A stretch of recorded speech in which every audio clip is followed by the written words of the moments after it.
13, 13 y 9 minutos y vamos adelante ya con la segunda hora del programa de hoy, 10 de la mañana de Guadalajara, y por ser jueves, pues hablando de toros. Y aquí, cuando se habla de toros, se habla con Julián González. Buenos días, Julián, ¿qué tal? Buenos días, José Luis. Pues nada, por aquí hoy, por el estudio. Se te echaba de menos por esta casa. Y además he sido muy bien recibido. Hombre, y faltaría más. Y no dudo que me hayáis echado de menos, puesto que yo llevo 4 años echándolos de menos. Hombre, pero claro, como siempre estás de feria en feria, de albero en albero, cuando no una vez cerrada es un herradero, y cuando no, digo, pues a este échale un galgo ya. Nada. Se nos ha autonomizado. Hay que estar siempre, pues eso, ahí batiéndose el cobre. Al pie del cañón, sí, señor. Por lo que más nos gusta. A ver. Bueno, decía Cuéntanos. yo en el sumario de entrada que traías un invitado, pero veo que son dos. Cuéntanos, Pues ¿con qué vamos a hablar hoy? Es que son dos, fíjate qué cuadrilla completa. 3, Ya, eso te Tres iba a decir. subalternos y el matador, que en este caso el maestro eres tú. Uy, Bueno, pobre de mí. Sería Fidel. Bueno, pues hoy estamos en muy buena compañía. Está con nosotros Fidel Carrasco, que junto a su hermano Julio y Carmen del Castillo son 3 personas que además pues han escrito 3 libros. Estos 3 libros con muy buena literatura y una muy amplia información completa y veraz de lo que fue la corta vida de José Gómez Ortega, Joselito el Gallo, sí, o conocido por Gallito. Fue el rey de los toreros, que en su corta vida fue, sin lugar a duda, el torero más grande que ha habido en la historia, que con solo 20 años mandaba en el toreo. Hoy, parte de aquella historia, pues nos la van a contar, como he dicho, estos dos personajes que están con nosotros, y además se han tenido que mover muchísimo, ahora nos contarán, con muchísimo trabajo, con muchísimo esfuerzo y mucho sacrificio y pasión, sobre todo pasión, porque han sido capaces de desempolvar libros y libros de muchísimas estanterías, han tenido que buscar por todos los rincones, incluso por algún desván, pero también hablando con personas conocedoras de lo que fue la historia y la vida de Joselito. Fidel y Julio Carrasco, repito, Andrés y Carmen, pues son de Brihuega, Jardín de la Alcarria, Brihuega, qué encanto de pueblo, todo un lujo. Y además, para los aficionados, y el que se precie ser un buen aficionado, pues no pueden faltar estos 3 tomos en la librería de su casa.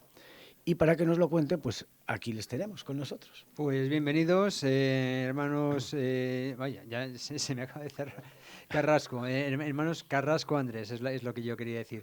Fidel y Julio, si no me equivoco, y bueno, pues ahora ya sí que tú me decías matador, yo te digo director de línea. Tú tienes que repartir juego con nuestros pues invitados. Sí. Pues fíjate que siendo arquitectos, ¿cómo despertó y por qué despertó en vosotros? Siempre habéis sido buenos aficionados. Yo desde que os conozco hace muchísimos años, además vuestros genes están en Brihuega y eso ya dice todo.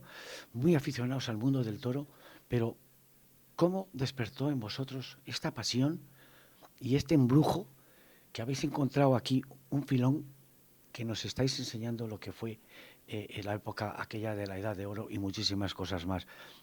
¿Cómo fue esto? Bueno, buenos días, muchas gracias, por supuesto, como siempre, por invitarnos y bueno, efectivamente, nos conocemos de hace muchos años, no diga los años, porque se van a dar cuenta que somos ya unos carcamales. Cuatro. No, 4 y casi por 10, pero bueno. Entonces, a ver, nosotros efectivamente somos muy aficionados porque, como has dicho, tenemos las raíces en Brihuega. Nosotros, aunque hemos nacido en Madrid, pero nuestros padres son de Brihuega los dos, ¿no?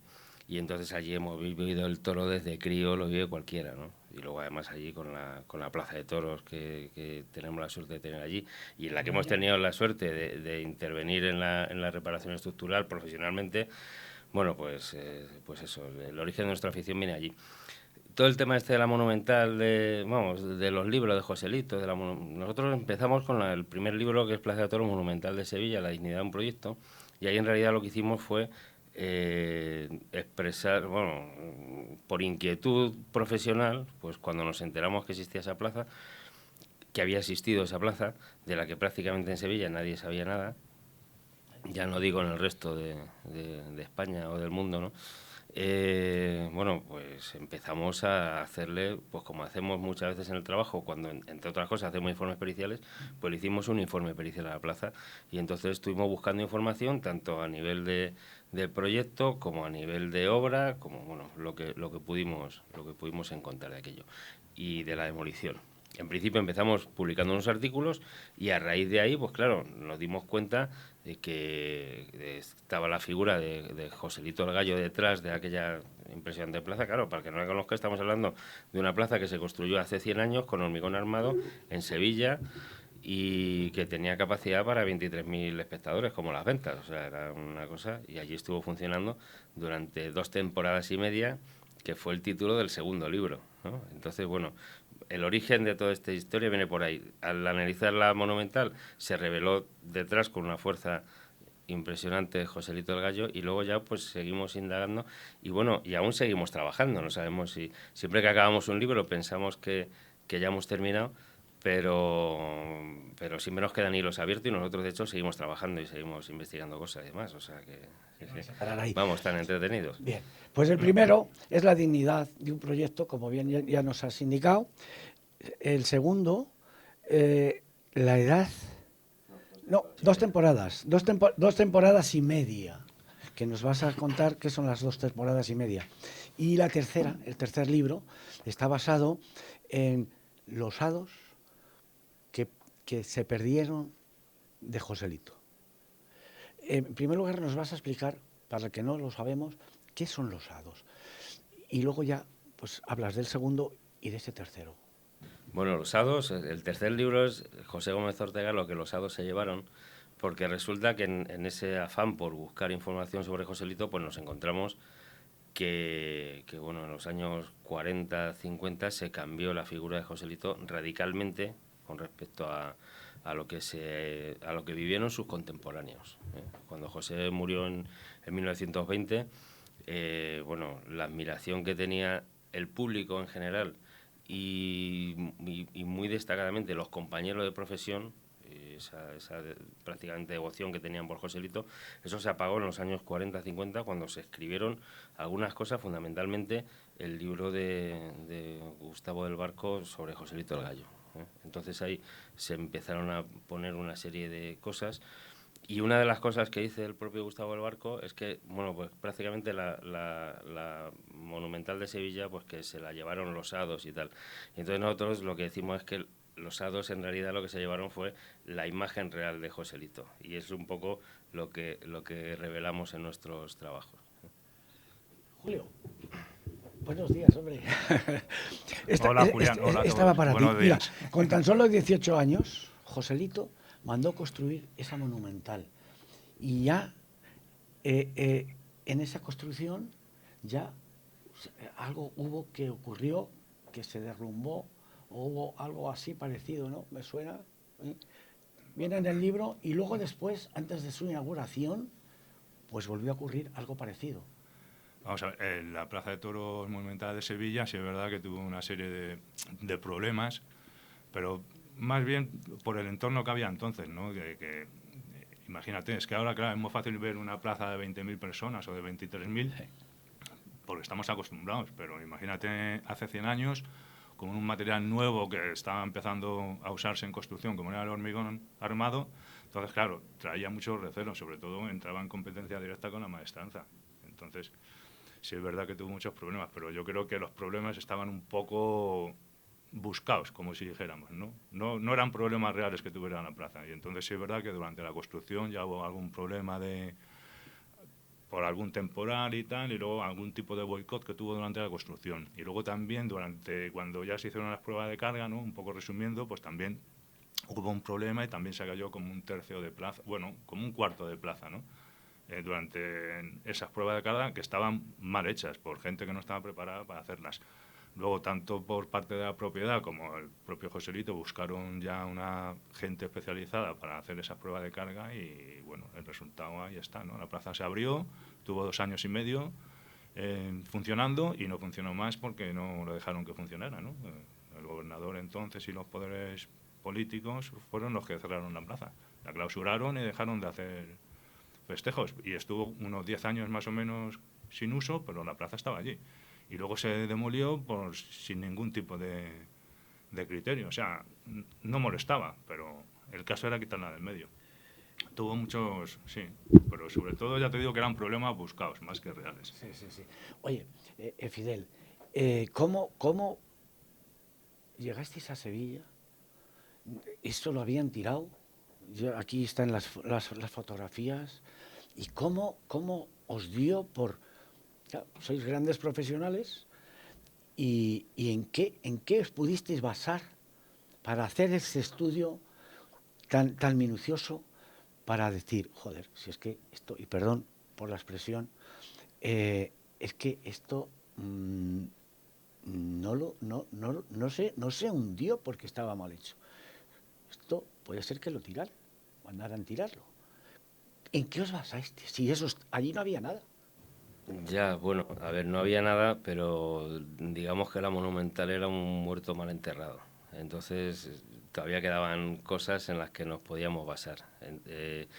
Nosotros vamos mucho a Sevilla, entonces, claro, tenemos la facilidad de que pasamos temporadas en Sevilla y entonces eso nos permite cierta comodidad a la hora de acceder a archivos y demás. Hemos accedido a archivos de todo tipo, los archivos municipales, los archivos del Colegio de Arquitectos en aquella primera fase, en este último libro en los archivos del Colegio de Notarios, de hecho ahí presentamos el tercer libro en octubre pasado. Entonces, bueno, nosotros lo que... toda la inquietud empezó por un libro que publicó el Ayuntamiento de Sevilla, un libro pequeñito, La Monumental de Sevilla, Voces y Silencios, de Lourdes Ramos Coetes, una señora americana. Y entonces, bueno, nosotros técnicamente había cosas que no entendíamos, o sea, no éramos capaces de entender cómo esa plaza de toros, después de estar funcionando 2 años y medio perfectamente, pudieran clausurarla porque decían que tenía problemas estructurales. Entonces, nosotros eso no lo entendíamos. Y entonces, pues eso estuvimos buscando en archivos y tal. Empezamos, como decía antes, publicando artículos científicos, pues yo como soy profesor en la universidad estaba más interesado en eso. Julio se ponía negro directamente y ya una vez rechazaron un artículo en una revista y cuando llegó Julio al despacho tenía yo ya un dossier preparado para ir a un amigo nuestro que es editor y decir, oye, a ver Carlos, ¿cuánto nos cuesta imprimir este libro? Y entonces, bueno, decía Julio, cuánto me alegro de que hayan echado ese artículo para atrás, por fin. Y entonces, claro, nuestra labor siempre ha sido un poco, bastante técnica. Son un poco como una tesis doctoral. De hecho, todo este procedimiento de trabajo pues es el que aprendes cuando haces la tesis. Y yo cuando hice la tesis pues usaba estos procedimientos. Estuvimos yendo a archivos y demás. Y entonces una cosa que nos pedían, por ejemplo, era cómo era, porque lo interesante de aquella plaza era cómo era de los primeros edificios que se habían hecho en España. Y además era un edificio simbólico o representativo a nivel internacional incluso. Y entonces, bueno, nos decían, a ver, ¿cómo podía estar hecha la estructura? Planos no había de ninguna manera y entonces acudimos a la plaza de Pamplona, que estaba construida por el mismo arquitecto, con el mismo material, y bueno, ahí nos pudimos pasar para explicar cómo era aquella estructura. Y luego los planos que sacamos del Colegio de Arquitectos, de lo poco que había también, fotografías de las pruebas de carga que se hicieron, bueno, mucha documentación. Mucho trabajo y mucha documentación. Pero a mí me sorprende también cómo os movís. ¿Por dónde os estáis moviendo para sacar tanta información como habéis sacado? Aquí está reflejada en estos 3 libros, en estos 3 tomos, para saber hasta dónde habéis llegado, para saber el capital que tenía Joselito el Gallo cuando murió. Todos sabemos que Joselito el Gallo murió en Talavera de la Reina. El dinero que tenía en su cuenta, la cantidad de dinero, la casa de Joselito, estaba en la Alameda de Hércules. En la Alameda de Hércules se la vendió a la duquesa de Alba, ¿no? Sí, la viuda del duque de Alba, sí. Incluso dais información de por cuánta cantidad de dinero lo vendieron. Todo eso hay que moverse mucho, muy bien y hablar con muchas personas, que unos te cerrarán la puerta y otros te la abrirán. ¿Cómo se hace eso, Fidel? Pues eso se hace como a cada toro hay que darle su lidia, ya lo sabes. Y entonces nosotros aquí, en los 2 primeros libros, además, nos quejamos de que no éramos capaces de entrar en ciertos archivos, y uno de ellos era el archivo de protocolos, el archivo histórico de protocolos de Sevilla. Ahí no solo conseguimos entrar, claro, una vez que entras ya es muy fácil, porque empiezas eso sí, muchas horas saliendo con las manos negras de manejar aquellos volúmenes que tienen allí y todo esto. Pero, claro, al final la información está allí. Luego, claro, al final nos costó mucho entrar, pero luego todos los días cuando íbamos decían, joder, veníos con más tiempo. Ya se me ha escapado la palabra. Perdón. Veníos con más tiempo y nos tomamos unas cañas luego en Vizcaíno, porque el Vizcaíno está allí en la calle Feria pegando con el archivo natal de protocolos. Y de hecho el libro lo presentamos en el archivo de protocolos. O sea, pues ¿cómo? Pues poniendo la muleta, hasta que al final consigues que pase y entonces ya por la puerta grande. Tengo que preguntar porque, bueno, en primer lugar tengo que reconocer mi absoluto desconocimiento de que en Sevilla hubiera habido una segunda plaza de toros, además de la Real Maestranza de Caballería, que creo que es el nombre completo, ¿no? No tenía ni idea y me estoy quedando completamente sorprendido, pero me estoy dando cuenta de que a todo este tema de la Monumental de Sevilla, que es como se llamaba, ¿no? Está envuelto en un halo de misterio, un tanto que yo no sé si es lo que estáis buscando vosotros, lo que estáis tratando de desentrañar, y en el cual la figura de Joselito intuyo que juega un papel muy importante porque he querido entender que fue él quien la financió, ¿no? Bueno, no sé. No fue exactamente el que la financió. O sea, Joselito fue, por así decirlo, promotor intelectual. Los movimientos de la Plaza de Toros Monumentales es un movimiento que surgió en España, surgió con un fondo importante en toda España, que lo analizamos con cierto detalle en el tercer libro, y tampoco me voy a enrollar en eso, pero las plazas de toros monumentales, concretamente la de las Ventas, la de Barcelona, que fue primero la de Barcelona, que era la antigua Plaza del Sport de 1914, en el 16 se inauguró como monumental, la de Sevilla en 1918 y luego la de Madrid. Y detrás era un movimiento donde había ciertas personas, estaba Julián Echevarría, que era el empresario de la Plaza de Toros de Madrid, fue empresario de las 3 plazas de toros de Barcelona simultáneamente en aquella época. Un empresario de primerísimo nivel, por supuesto, y él estaba un poco detrás de ese impulso. Joselito el Gallo también estaba, por supuesto, en eso, y es conocidísima la fotografía en la que aparece con José Pelius, el arquitecto de las Ventas. Y concretamente donde más impulso personal tuvo fue Joselito, fue en la de Sevilla, y en Sevilla el promotor fue un promotor privado, un señor que a veces se ha dicho que un nuevo rico que vino aquí tuvo la idea feliz de hacer una plaza. No, este era un señor que estaba forradísimo, eso sí es verdad, más que multimillonario.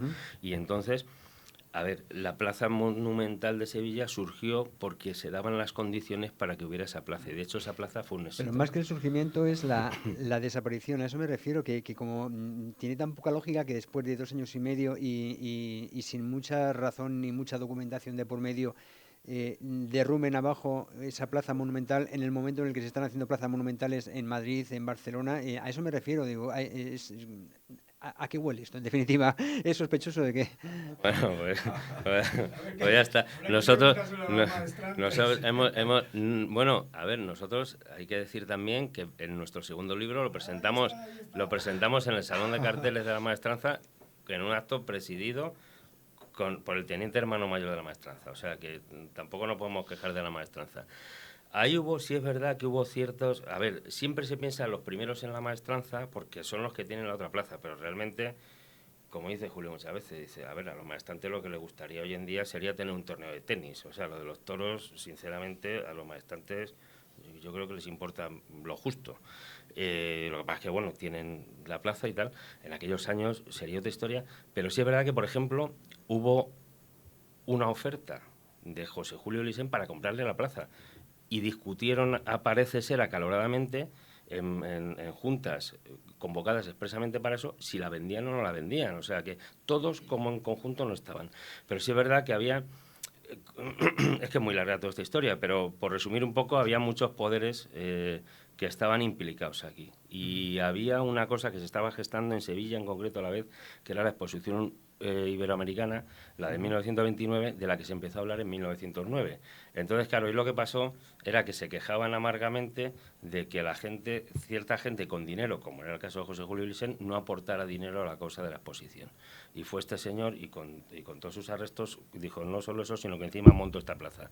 Y esa plaza estaba en el ámbito de la exposición. O sea, porque todo esto que decía antes, de que el fomento de las monumentales es un poco a nivel de toda España, a nivel nacional, y es en el ámbito del fomento del turismo, cuando se fomenta incluso construcción de Plaza de Toros y demás.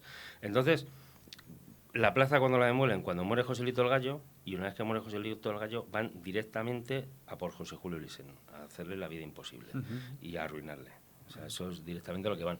Pero no estaba arruinado. Cuando muere Joselito, Lisen no estaba arruinado, ni mucho menos. Estaba montando empresas y montando, vamos, tenía un potencial económico ese hombre tremendo.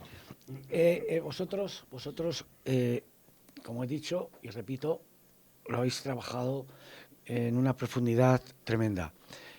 ¿Conocéis al torero, a Joselito? Pues me atrevo a decir que lo que nadie en España, en esta piel de toro, querida piel de toro, puede llegar a tener esa saber, esa sabiduría respecto a Joselito el Gallo.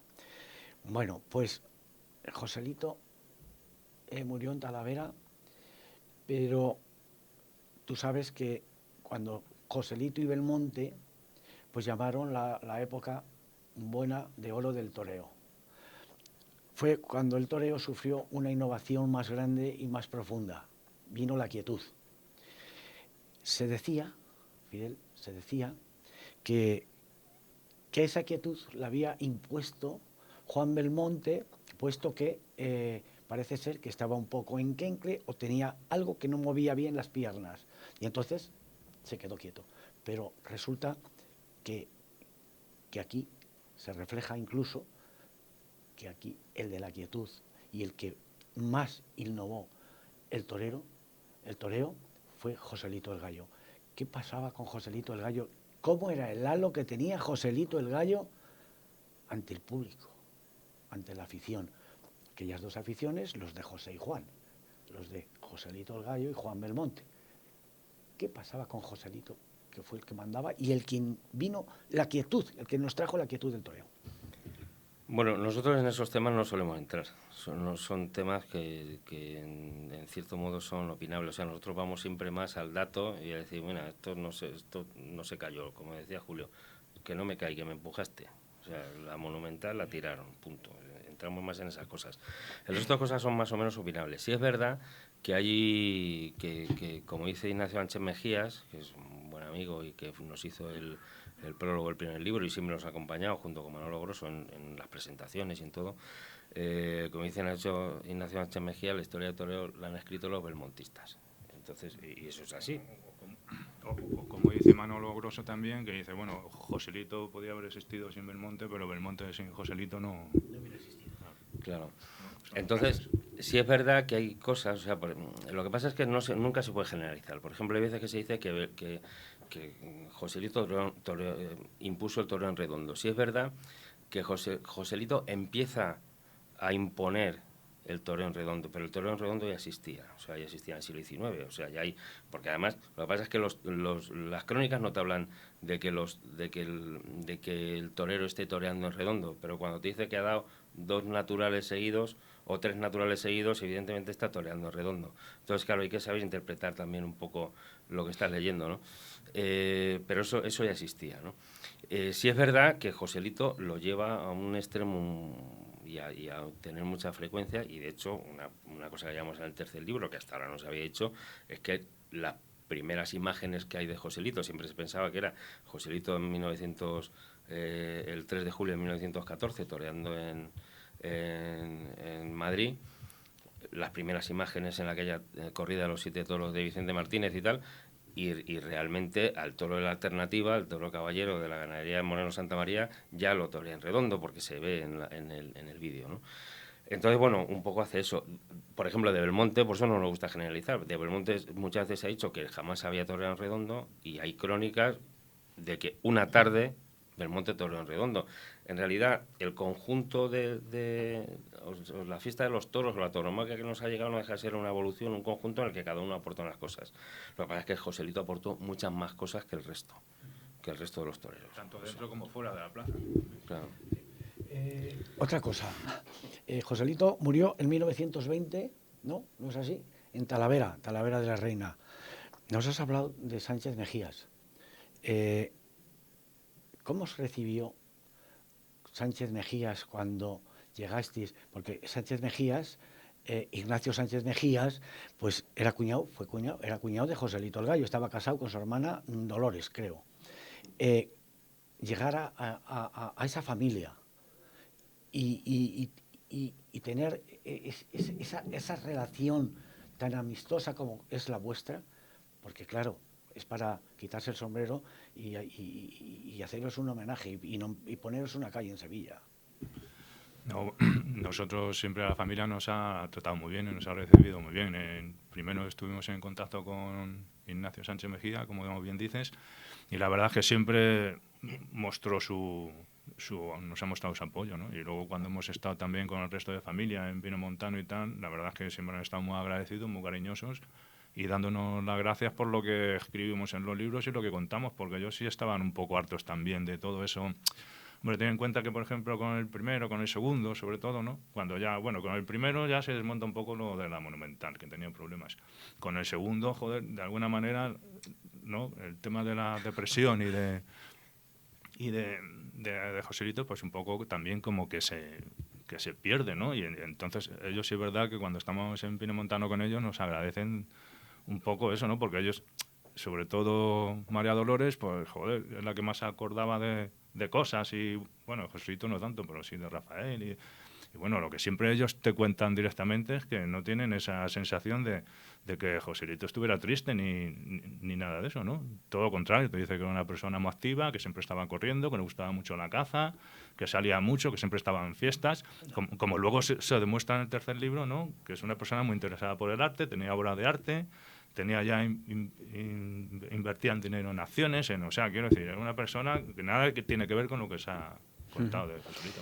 Bueno, tenemos que, la verdad es que son libros interesantísimos que estamos descubriendo muchísimas facetas, ya no solo de Sevilla, de las plazas, de Joselito, de tantas cosas, pero Julián, te voy a pasar la palabra y ya sabes lo que pasa a estas horas cuando con la sección, ¿no? Pues que dejamos esto a la mitad, yo no tengo ningún problema en volver otro día con vosotros. Tenemos todavía un par de minutillos si quieres. Sí, pero es que esos 2 minutillos hay que echarlos de la siguiente forma. A ver. Plaza de Toros del Coso de las Cruces de Guadalajara, toro de la Navidad del 2023. El sábado 30 de diciembre a las 12 horas, pues este festejo dice adiós a la temporada del 2023. Por tanto, habrá que estar en el Coso de las Cruces. Se soltarán 3 toros y una vaca. Bueno, pues uno de ellos, de diferentes ganaderías. La venta de entradas, pues ya pueden sacarlas cuando quieran, ya llevan unos días a la venta. Y bueno, pues el sábado no debemos faltar, estar aquí. Pero yo me gustaría hablar, Fidel, echar otro rato cuando mejor. Yo sé que tenéis mucho trabajo, estáis muy solicitados además. Yo he estado en la presentación de este tercer libro en Madrid y quedan muchas cosas por preguntar y por aclarar. Si no tenéis inconveniente, bueno, pues me decís cuándo y quedamos, porque nuestra audiencia y además nuestros televidentes pues se van a quedar con las ganas de descubrir todo lo que viene a continuación, que es muy largo y muy importante. Cuando queráis, encantados y muchas gracias. A vuestra disposición. Pues nada, daros las gracias, porque sí que sois unos toreros grandes que habéis sido puntuales. Hoy día ya ni los novilleros son así, pero esa seriedad de los hermanos, pero no me voy a olvidar de una persona que también es esa tercera, que hoy no ha estado aquí, pero que ha sido un puntal también en el apoyo y en la información de estos libros, a Carmen. Carmen, le mandamos un fuerte abrazo, porque bien se lo merece. y el próximo día más, y que Dios reparta suerte para todos. Muchísimas gracias, Fidel y Julio Carrasco Andrés, por este ratito tan interesantísimo que nos habéis traído de la mano, por supuesto, de Julián González, a quien también le agradecemos su presencia aquí, que no seas tan caro de ver, por cierto. Bueno, ni vosotros tampoco, ¿no? Así que ya sí que sí, tenemos que despedir, no tenemos tiempo para más. El próximo jueves, a estas horas, a la 1:08, seguimos hablando de toros, Dios mediante.